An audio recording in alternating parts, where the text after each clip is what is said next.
पुरुष के होश उड़ गए। जिस गरीब लड़की को उसने अभी अभी छोड़ा था वह तो अमीर वैन परिवार की बड़ी बेटी थी। उसके दिल की नसें जैसे टूट गई हों। कुछ साल पहले लड़की के पिता ने उसे जबरन शादी के लिए दबाव डाला था। गुस्से में वह घर छोड़कर भाग गई और जीविका कमाने के लिए नाइट क्लब में नौकरी करने लगी। पर वहाँ के मैनेजर ने उसका उत्पीड़न किया। संकट के समय पुरुष अचानक बाहर आया और उसे बचा लिया। उसे अपने छोटे किराए के घर ले गया और हर तरह से देखभाल की। धीरे धीरे लड़की उससे प्यार करने लगी, पर वह नहीं जानती थी कि उसका बॉयफ्रेंड असल में जॉ परिवार का बेटा है और उसके साथ सिर्फ अपनी पुरानी मोहब्बत से बदला लेने के लिए है। लड़की ने पूछा, क्या तुम अभी भी उसे याद करते हो? पुरुष की सच्चाई धीरे धीरे खुलती है। लड़की समझ जाती है कि उसका प्यार हमेशा झूठ में जी रहा था। लड़की अपने पिता को फोन करती है और परिवार की शादी की पार्टी में जाने के लिए तैयार हो जाती है, पर उसने एक शर्त रखी, किसी से भी शादी कर सकती है लेकिन जॉ परिवार से नहीं। घर लौटते समय अचानक वह अगवा कर दी जाती है, जंगल में पीटी जाती है और नदी में फेंक दी जाती है। जब लड़की जागती है तो अस्पताल में थी, पर उसका बॉयफ्रेंड उसे देखने नहीं आया। कुछ दिन बाद जब वह डिस्चार्ज लेने गई तो देखा कि उसका बॉयफ्रेंड अपनी पुरानी मोहब्बत को गले लगाकर अस्पताल में आया। उसने पूरे विशेषज्ञों को बुलाया सिर्फ इसलिए कि उनकी पुरानी मोहब्बत का पैर मुड़ा था। और जब लड़की का पैर मुड़ा, पुरुष सिर्फ घर में दवा लगा रहा था। लड़की को लगा कि वह दुनिया की सबसे खुशकिस्मत लड़की थी। पर अब जब पुरुष अपनी पुरानी मोहब्बत के लिए इतनी फिक्र दिखा रहा है और उसे नजरअंदाज कर रहा है तो वह टूट जाती है। वह जानबूझकर पुरुष का ध्यान अपनी ओर खींचती है। जॉयान जी, अगर तुम अभी भी नाटक करना चाहते हो तो करते रहो, मैं अब साथ नहीं रहूंगी। अगले दिन लड़की होटल जाकर नौकरी छोड़ने की तैयारी करती है। मैनेजर कहता है कि आज कोई बड़ा व्यक्ति पार्टी कर रहा है, इसलिए एक दिन और रुकने के लिए कहता है। लड़की सोचती है, जब वह मुश्किल में था तब मैनेजर ने मुझे मदद की थी, मना नहीं कर सकती। पार्टी शुरू होती है और लड़की जानती है कि यह पुरुष ने नए अमीर महिला के स्वागत के लिए आयोजित की थी। लड़की का ध्यान भटकता है और वह रेड वाइन गिरा देती है। पुरुष नाटकीय ढंग से उसका ख्याल करता है और झूठ बोलता है कि वह भी काम करने आया है। नई अमीर महिला उसे छोड़ने नहीं देती और शराब का पैसा वसूलने लगती है। पुरुष जल्दी कहता है कि यह पैसा वह भर देगा, पर नई अमीर महिला लड़की को पकड़कर ले जाती है। लड़की जान चुकी थी कि सब प्लान पुरुष ने किया था। पार्टी खत्म होने के बाद नई अमीर महिला लड़की को रास्ते में रोकती है और सवाल करती है कि वह क्यों नहीं जा रही। लड़की जवाब देने से पहले ही बेहोश कर दी जाती है। जब वह जागती है तो होटल में थी। नई अमीर महिला उसके सम्मान को बर्बाद करने की कोशिश करती है। संकट में लड़की सिगरेट राख का डिब्बा पुरुष के सिर पर फेंक देती है और मौके का फायदा उठाकर भाग जाती है, लेकिन बाहर निकलते ही नई अमीर महिला उसे फिर रोक देती है। गुस्से में उसे सीढ़ियों से धकेल देती है। सौभाग्य से लड़की बच जाती है। वापस घर लौटकर वह पुरुष द्वारा दी गई सारी चीजें फेंक देती है और घर की सारी संपत्ति तोड़ देती है। दिन और रात इस जीवन का सबसे बड़ा पछतावा, प्यार करना, प्यार में पड़ना। प्लीज डोंट जज। लेकिन कहानी यहीं खत्म नहीं होती। जो परिवार और वैन परिवार की पूरी शक्ति लगा दी जाती है, पर वैन मिस का कोई सुराग नहीं मिलता। लड़की ने आज जो परिवार को खुद से दूर कर दिया। अगली बार फिर से मिलेंगे और तब सारा खेल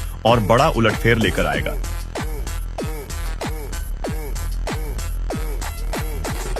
रोहित जल्दी ही पापा बनने वाला था, पर उसने डिलीवरी के वक्त अपनी वाइफ अनन्या को छोड़ दिया और फौरन चला गया रिया के पास उसका बच्चा पैदा होने पर, क्योंकि रिया का बच्चा एक गलती थी जो उसने शराब के नशे में की थी। पलक झपकते ही 5 साल बीत गए और उसने अपनी असली बेटी पीहू को हमेशा ठंड और इग्नोर ही दिया। बेटी अगर एक बार पापा बुलाती तो उसे सिर्फ डांट मिलती थी। एक दिन जब रोहित को खबर मिली कि उसकी पहली मोहब्बत रिया वापस आ रही है, वो नशा करके पहली बार अपनी बेटी पीहू को गले लगाता है, लेकिन उसके मुंह से निकलता है श्रेया, रिया की बेटी का नाम। पीहू समझ जाती है कि पापा के दिल में उसके लिए कभी जगह थी ही नहीं। पीहू का दिल टूटता है। अनन्या उसे तसल्ली देती है और कहती है कि अब हमें निकल जाना चाहिए, पर पीहू फिर भी माँ से गुहार करती है, पापा को 3 चांस और दो, अगर वह बदल गए तो हम यहीं रहेंगे। अनन्या जानती थी कि चाहे 1000 चांस भी दो, रोहित कभी नहीं बदलेगा। अगले दिन जब रोहित नीचे आया, पीहू ने जल्दी से पापा बुलाया, पर उसने गुस्से से चेहरा बनाया और बिना कुछ कहे पलट कर चला गया। बेटी फिर से उदासी में डूब गई। दोपहर को जब अनन्या काम कर रही थी, रोहित ने रिया को उसकी जगह ऑफिस में बिठा दिया और सबके सामने उसे अपनी गर्लफ्रेंड अनाउंस कर दिया। बॉस ने भी एग्री किया कि रिया ज्यादा सूटेबल है। रोहित ने अनाउंस किया कि रात को उसके लिए वेलकम पार्टी होगी। अनन्या चुपचाप रेजिग्नेशन दे देती है और पार्टी का इनवाइट रिफ्यूज करती है, लेकिन रिया फिर भी उसके पास आकर नखरे करती है और मासूम बनकर पूछती है, तुम नाराज तो नहीं हो ना? प्लीज मुझे इंट्रोड्यूस कर दो। शाम को जब सब पार्टी में थे, अनन्या अपनी बेटी को लेने गई। तभी पीहू खुशी से दौड़कर कहती है, आज पापा मुझे लेने आएंगे। पर अंदर आता है रोहित, जो रिया की बेटी श्रेया का हाथ पकड़ कर आता है और कहता है, बस रास्ते में मिली तो ले आया। फिर सबके सामने श्रेया को गोद में उठाता है, उसे किस करता है और तीनों, रोहित, रिया, श्रेया, एक साथ चले जाते हैं। पीहू का दिल तोड़कर अनन्या उसे घर ले जाती है, लेकिन बेटी कहती है, माँ मुझे देखना है पापा जिसको पसंद करते हैं वो कैसे हैं। दोनों पार्टी हॉल के अंदर जाते हैं। वहाँ पीहू देखती है कि रोहित रिया को प्यार से पानी पिला रहा है और श्रेया के बालों को सहला रहा है। उस पल पीहू की आखिरी उम्मीद भी मर जाती है। हॉल से निकलते ही रोहित का असिस्टेंट उनके पास आकर कहता है, सर ने स्पेशली पीहू के लिए आउटिंग प्लान किया है। बेटी सारी उदासी भूलकर खुशी खुशी चली जाती है, पर अनन्या को डर लगता है और सच में थोड़ी देर बाद पीहू का फोन आता है। अनन्या घबराकर दौड़ती है और सड़क पर पीहू को अकेली बीमार हालत में पड़ी पाती है। वो उसे हॉस्पिटल ले जाती है। रात भर अनन्या रोहित को मैसेज भेजती है, पर रोहित कोई जवाब नहीं देता। ऊपर से उसके सोशल मीडिया पर रिया और श्रेया के साथ फोटो पोस्ट होती है। 2 दिन बाद रोहित फाइनली एक मैसेज भेजता है कि वो पीहू को डिस्चार्ज कराने आएगा। अनन्या और पीहू पूरा दिन वेट करती है पर वो कभी नहीं आता। जब वह हॉस्पिटल से बाहर निकलती है तो देखती है रोहित रिया के साथ चेकअप करवा रहा है और दोनों को देखकर भी इग्नोर कर देता है। घर लौटकर पीहू माँ से कहती है कि उसे बर्थडे पार्टी रखनी है। अनन्या खुशी खुशी हाँ करती है और कहती है कि अगले दिन उसे अम्यूजमेंट पार्क भी ले जाएगी। अगले दिन अम्यूजमेंट पार्क में एक लड़की आकर पीहू को जोर से धक्का देती है। अनन्या उससे माफी मांगने के लिए कहती है पर वो लड़की श्रेया मना कर देती है और झूठ बोलती है। तभी रोहित वहाँ आ जाता है और श्रेया रो रो कर ड्रामा करती है और उल्टा पीहू पर इल्जाम लगाती है। पीहू समझाती है कि उसने कुछ नहीं किया पर रोहित उसकी बात सुन। छोटी लड़की ने अपना जेड पेंडेंट उतारकर भाई के गले में डाल दिया और उसकी टोपी खुद पहन ली क्योंकि दुश्मन भाई की जान के पीछे थे। उसने तय किया कि वह भाई की जगह लेकर उसकी जान बचाएगी। तभी हत्यारे वहां पहुंच गए। उन्होंने लड़के का पेंडेंट देखा पर नाम अलग था। फिर लड़की का देखा तो समझे कि वही अमीर खानदान का बेटा है और गलती से लड़की को उठा ले गए। छोटा लड़का डर के मारे चुप रहा। कुछ देर बाद माता पिता आए तो उसने बताया कि बहन उसे बचाने के लिए हथियारों के साथ चली गई। उधर हत्यारे लड़की को इनाम लेने ले जा रहे थे पर चेहरा खोलने पर पता चला कि गलत व्यक्ति को पकड़ लाए हैं। पीछे से परिवार आता दिखा तो वे घबराकर लड़की को सड़क पर फेंक कर भाग गए। 5 दिन बाद एक कूड़ा बीनने वाले बूढ़े ने लड़की को घास में पड़ी पाया जो मुश्किल से जिंदा थी। उसने लड़की को घर ले जाकर पाला और उसे अपनी बेटी बना लिया। 18 साल बीत गए। लड़की और उसके पालक पिता कचरा बीन कर गुजारा करते थे। एक दिन एक लग्जरी कार ने उसके पिता को टक्कर मार दी। कार मालिक जाने लगा पर लड़की ने रास्ता रोककर माफी मांगी। वो स्थानीय अमीर सुपरिवार का बेटा था। उसे कचरा बीनने वाले तुच्छ लगे। उसने उल्टा उन पर झूठा आरोप लगाया। लड़की ने मुआवजे की बात की तो उसने थप्पड़ मार दिया। पिता ने बेटी को रोका ताकि सुपरिवार से टकराव न हो। अगले दिन लड़की इंटरव्यू देने गई जहां वही सुपरिवार का बेटा था। उसने उसे पहचान लिया और तुरंत नौकरी से निकाल दिया ये कहकर कि जमीन की गंदगी साफ करो तभी लेटर मिलेगा। लड़की ने मजबूरी में सफाई की पर उसका तरीका देखकर सू साहब को बचपन की बहन याद आ गई। वह आगे बढ़कर बोला कि उसे हाथ से नहीं करना चाहिए पर लड़की ने ध्यान नहीं दिया। तभी सू साहब गिर पड़ा और उसे अस्पताल ले जाया गया। उसकी माँ जो कंपनी की सीईओ थी गुस्से में आई और लड़की को थप्पड़ मार दिया। डॉक्टर ने कहा कि बेटे को दुर्लभ पांडा ब्लड की जरूरत है और एक जेड पेंडेंट दिखाया। लड़की ने देखा कि उसके पास भी वैसा ही था और बोली कि उसका भी यही ब्लड ग्रुप है। उसने खून दिया पर हालत बिगड़ गई। डॉक्टर ने चेताया पर सीईओ बोली कि एक गरीब की जान देकर बेटे की जान बचे यही उसका सौभाग्य है। सू साहब बच गया पर लड़की की हालत नाजुक थी। सीईओ ने कहा मर जाए तो बाहर फेंक दो। तभी उसका पालक पिता पहुंचा और बेटी के लिए गिड़गिड़ाया। सीईओ ने 1 लाख रुपए फेंकते हुए कहा यह उसकी कीमत है। पिता ने कहा तुम भी माँ हो, क्या मेरी बेटी की जान तुम्हारे बेटे से कम है? सीईओ बोली तुम्हारी बेटी बराबरी की नहीं। तब पिता ने कहा कि लड़की उसकी सगी नहीं बल्कि मिली हुई है। बाद में नर्स ने खून लाकर लड़की की जान बचाई। पिता ने बताया कि जब उसने उसे पाया था तब उसके पास यही पेंडेंट और एक फोटो थी। शायद इससे वो अपने असली माता पिता को ढूंढ सके। लड़की को पता नहीं था कि उसके पिता अब ज्यादा दिन के मेहमान नहीं। सू साहब अस्पताल से निकलकर कंपनी पहुंचा और कर्मचारियों को दावत पर बुलाया। लड़की नहीं जाना चाहती थी तो उसने धमकी दी कि अगर नहीं आई तो निकाल दूंगा। होटल के बाहर उसका पिता बोतलें बीन रहा था। जब उसने सुना कि बेटी को अपमानित किया जा रहा है तो वह अंदर जाकर बेटी के लिए विनती करने लगा पर वहां उसकी गरीबी का मजाक उड़ाया गया।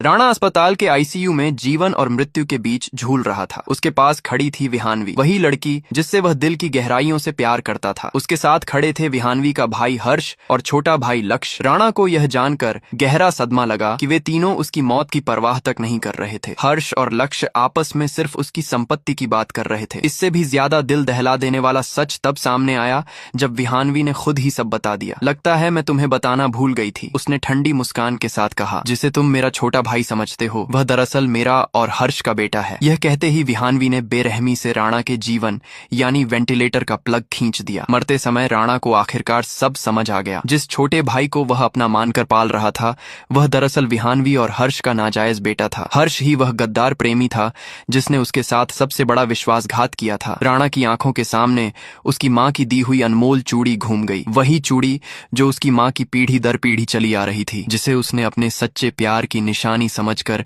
विहानवी को दे दी थी। उसका दिल टूटा हुआ था। मैंने तुम्हें अपनी पूरी जिंदगी दिल से चाहा, उसने सोचा, और अपनी माँ की उस अनमोल पैतृक चूड़ी को तुम्हारे जैसे जहरीली औरत के हाथ में डाल दिया। अपार नफरत के साथ राणा ने कसम खाई अगर उसे दूसरा जीवन मिला तो वह इन सब से अपने खून का बदला जरूर लेगा। और तभी उसकी आंख खुली। राणा ने खुद को फिर से जीवित पाया। वह उस दुखद घटना से पहले के समय में लौट आया था। इस समय राणा गुलाब का गुलदस्ता लिए विहानवी को खुश करने जा रहा था। विहानवी ने गुलाब लिए और अहंकार भरे स्वर में कहा, रात के खाने के लिए सबसे शानदार रेस्टोरेंट बुक करो, वहाँ मैं तुम्हें अपने दोनों भाइयों से मिलवाऊंगी, और हाँ, उनकी मौजूदगी में मुझे शर्मिंदा मत करना। राणा ने मन ही मन मुस्कुराया। अगर वह वापस न आता तो उसे कभी पता न चलता कि ये लोग उसे कब तक मूर्ख बनाते रहते। कुछ देर बाद विहानवी और उसके दोस्तों ने राणा का मजाक उड़ाना शुरू कर दिया। 3 साल से इस लड़की को मना रहा है और अभी तक इसका दिल नहीं जीता। हमारी विहानवी तो इतनी शानदार है, इसका तुम्हें पसंद करना तुम्हारी 8 पीढ़ियों का पुण्य है। हर्ष ने भी हंसते हुए कहा, चलो आज पेरिस के सबसे आलीशान रेस्टोरेंट क्लाउड पैलेस चलते हैं और बिल तुम भरना सजा समझकर। सबकी नजरों में राणा एक बेवकूफ था, लेकिन राणा के चेहरे पर हल्की मुस्कान थी। वह अब जानता था कि खेल उसके हाथ में है। वह बाहर आया और अपने असिस्टेंट सार्थक को फोन किया, विहानवी के सारे क्रेडिट कार्ड और एक्सेस कार्ड फ्रीज कर दो। रेस्टोरेंट में सबने सबसे महंगी चीजें ऑर्डर करना शुरू कर दिया। वाइन, लॉबस्टर, कैवियार, वे सब राणा को खुलकर लूट रहे थे। राणा शांत बैठा था, बल्कि उन्हें और मंगाने को कह रहा था। भोजन खत्म हुआ तो सबने राणा की तरफ देखा। चलो अब बिल भरो, राणा ने आराम से मुस्कुराते हुए कहा। मैंने तो बस 1 गिलास पानी पिया है, किसने कहा था कि मैं खाऊंगा।